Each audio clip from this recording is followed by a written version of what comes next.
The Chennai shopping mall Shravana Sambaram KG sale Nakshi jewellery మేళా flat 50% of.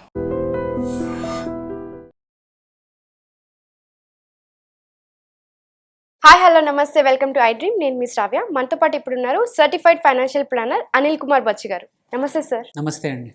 నాకు ఒక డౌట్ వచ్చింది. ఏంటి అంటే, జనరల్గా ప్రాపర్టీస్ ఉంటాయి, ఒక అసెట్స్ లాగా చూసుకుంటాం.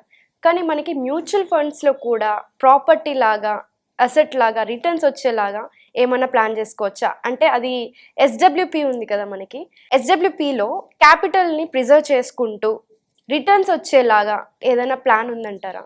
తప్పకుండా. చాలా మటుకు ఏంటంటే జనరల్గా ఎస్డబ్ల్యూపీ ప్రిన్సిపల్ ఏంటి, ఒక లంసమ్ ఇన్వెస్ట్ చేస్తావు, ఆ తర్వాత ఇంత పర్సంటేజ్ అనేది ప్రతి నెల విత్డ్రాల్, ప్రతి నెల కావచ్చు, ప్రతి క్వార్టర్ కావచ్చు, మన ఇష్టం, దాని తగ్గట్టు విత్డ్రా చేసుకుంటూ పోతూ ఉంటాం.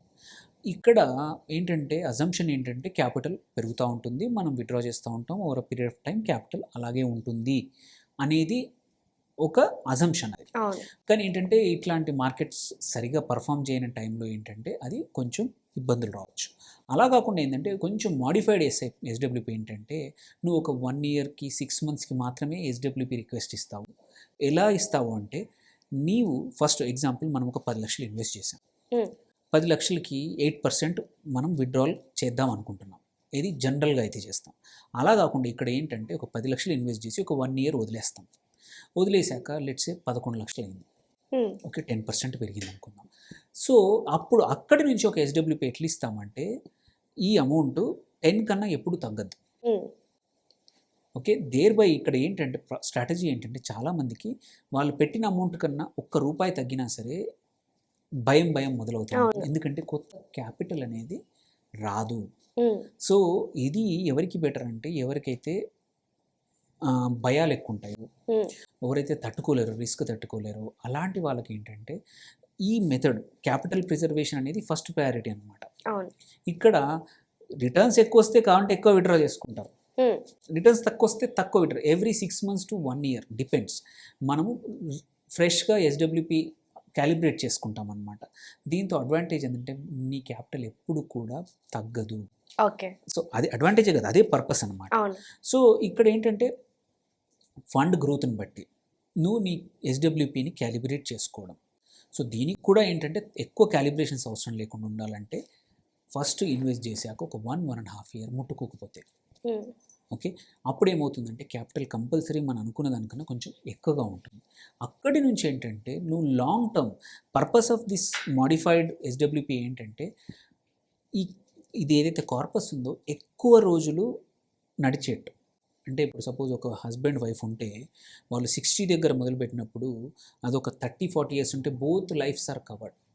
అంటే ఎక్కువ రోజులు ప్రిజర్వ్ చేయడానికి ఈ మాడిఫైడ్ ఎస్డబ్ల్యూపీ వాడడం వల్ల ఏంటంటే ఒక ఫిక్స్డ్ కన్నా కూడా పర్ఫార్మెన్స్ని బట్టి విత్డ్రా చేస్తూ పోతే ఏంటంటే ఎక్కువ రోజులు ఉంటుంది, అండ్ రిటర్న్స్ ఎక్కువ వచ్చాయంటే మనకు అమౌంట్ కూడా ఎక్కువ వస్తుంది. కావాలంటే ఇన్వెస్టర్ అవసరాలు తగ్గట్టు వాడుకుంటారు, లేకపోతే అడిషనల్గా సేవ్ చేసుకుంటారు.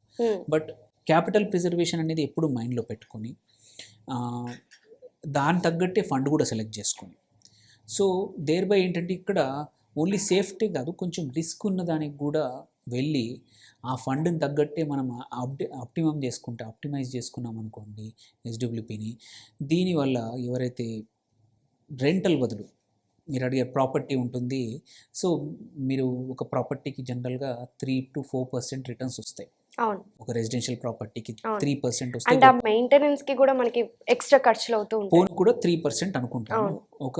అదే ఒక కమర్షియల్ ప్రాపర్టీ అయితే 6 to 7% వరకు వస్తుంది. అదే ఒక ఎస్డబ్ల్యూపీ లాగా ఒక 20 లక్షలు, అదే ఒక ప్రాపర్టీ ఇప్పుడు ఒక 70-80 లక్షలు అవుతాయి. అదే సేమ్ 80 lakhs ఆర్ 1 crore అనుకుందాం ఎగ్జాంపుల్. ఇప్పుడు ఒక మంచి ప్లేస్లో ఫ్లాట్ కొనాలన్నా 1 crore అవుతుంది. దాన్ని రెంట్కి ఇస్తే నీకు వచ్చేది 20-25 వేలు నెలకి మ్యాక్సిమం. సో దాని బదులు ఒక 1 crore ఒక ఎస్డబ్ల్యూపీ ద్వారా పెట్టుకొని ఒక 1 ఇయర్ టచ్ చేయకపోతే, ఓకే, సో నీ క్యాపిటల్ 1 crore నుంచి ఫండ్ పర్ఫార్మెన్స్ని బట్టి 110, 115, 120 వరకు వెళ్ళొచ్చు. అక్కడి నుంచి నీకు ఇంతకుముందు 25,000 వచ్చేది, 25,000 బదులు ఇక్కడ 70,000 తీసుకోండి, ఓకే, 70,000 తీసుకున్నా సరే, బికాజ్ ఆల్రెడీ అది ఒక లెవెల్కి గ్రో అయిపోయింది. సో 70,000 ఇంటూ 12 months అయినా 8.4 lakhs. బట్ ఆల్రెడీ నువ్వు ఫస్ట్ ఇయర్ తర్వాత మొదలుపెట్టినప్పుడే 15% పెరిగిందంటే 1.15కి వెళ్ళింది. సెకండ్ ఇయర్ ఎండింగ్ వరకు ఈ 8.4 తీసేసినా కానీ ఇంకా అడిషనల్గా పెరిగి ఉంటుంది.